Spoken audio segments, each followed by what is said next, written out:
Hello, I'm Angel Barker and I'll be presenting on paragraphs 26 to 30 of the Papal Encyclical Caritas in Veriates by Pope Benedict XVI.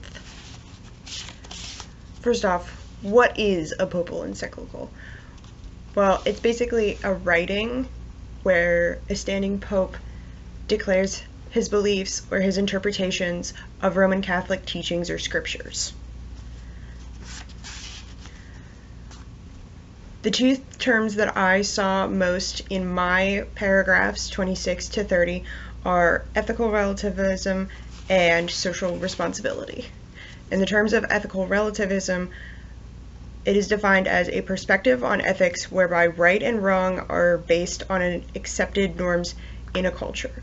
Basically, one culture may have a view on a certain subject that is viewed as right and morally just, whereas another completely different culture may view that as wrong or morally unjust. In the terms of Benedict XVI, he defines a term cultural eclecticism, where he describes it as the cultures as simply placed alongside one another, and says that it does not serve the intercultural dialogue.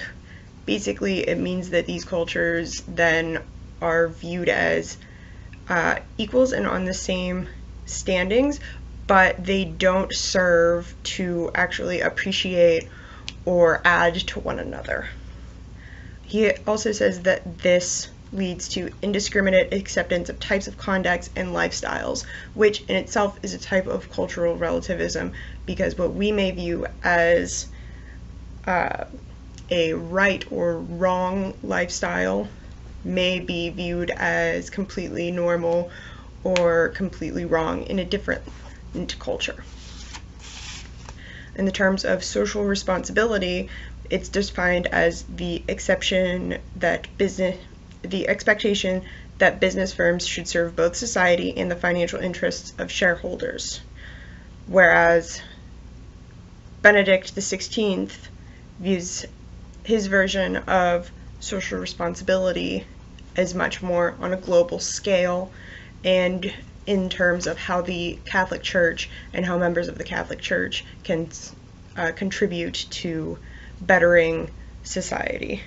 Elements that I picked up on in the paragraphs 26 to 30 of Caritas in Veriates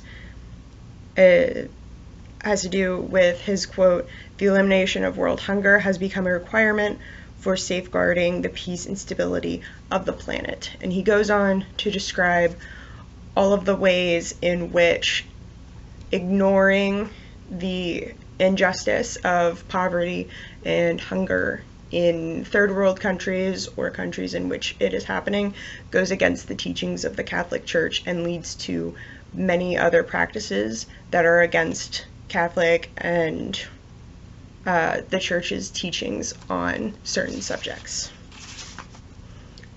In short, in the paragraphs that I was researching, they relate primarily to ethical relativism as well as social responsibility in terms of how the Catholic Church views its role in the greater global structure as an institution, as well as the cultures in which it exists in. And the major focus of it is this sustainability of the Catholic Church and the Catholic Church's teachings, as well as how it fits into the global aspect of multiple different cultures around the world. Thank you.